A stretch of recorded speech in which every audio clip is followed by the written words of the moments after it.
One of the things that we were able to do on S97 was to take advantage of being the sole airframe provider. The advantages, especially with a composite airframe, are fewer part counts by taking advantage of composites, by integrating multiple components into much larger pieces. And that's what you see when you look at S97. So there's upper longerons that run the full length of the vehicle.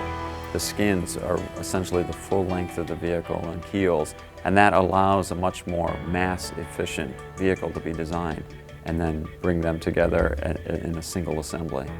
Essentially, we're at where things are starting to come together and things are starting to visualize. The aircraft is starting to take shape in the shop.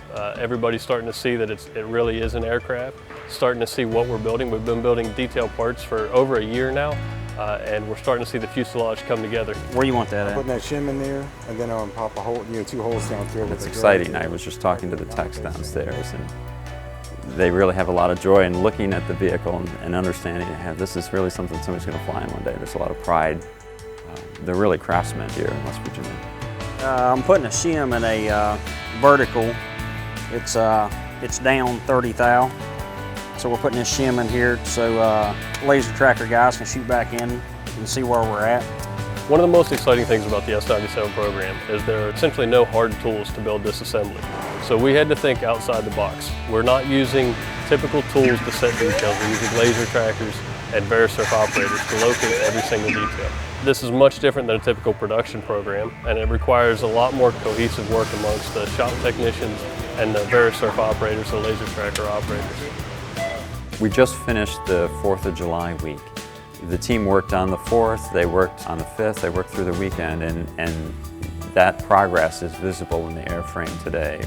Today, for example, we set the canopy onto the aircraft. This was a large assembly that was very integral to the rest of the assembly on the aircraft.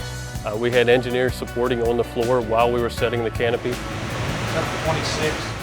We had 3D laser tracker inspectors, Verisurf inspectors, all 3 groups, technicians, engineering, and inspection, all working together so that everything was communicated to the group of where it needed to be, how it needed to be set in place, and absolutely nothing was missed. They were going to put some kind of... One of the advantages of Aurora as a small business when we build prototypes is that the designers are going to have a role in the build of the part, and that is great for prototypes.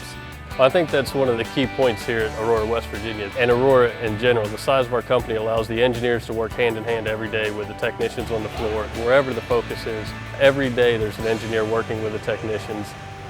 Issues are going to come up in engineering, and something as complex as an S97 airframe.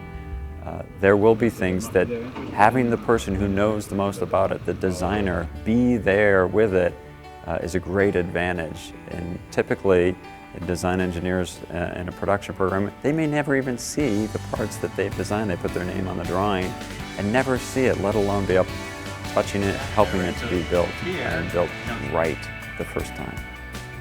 There's a sense of ownership that I've not seen here before at Aurora. To be able to be involved in something as new and as next generation as what we're doing here, there's a lot of pride in it. We have the competency, we have the knowledge base, and we've gone through the learning curve. We've bloodied our knuckles, we've gone through the sweat and the tears and the long hours to be able to put this entire fuselage together. S97 is going to be, it's really going to be a game-changing air vehicle.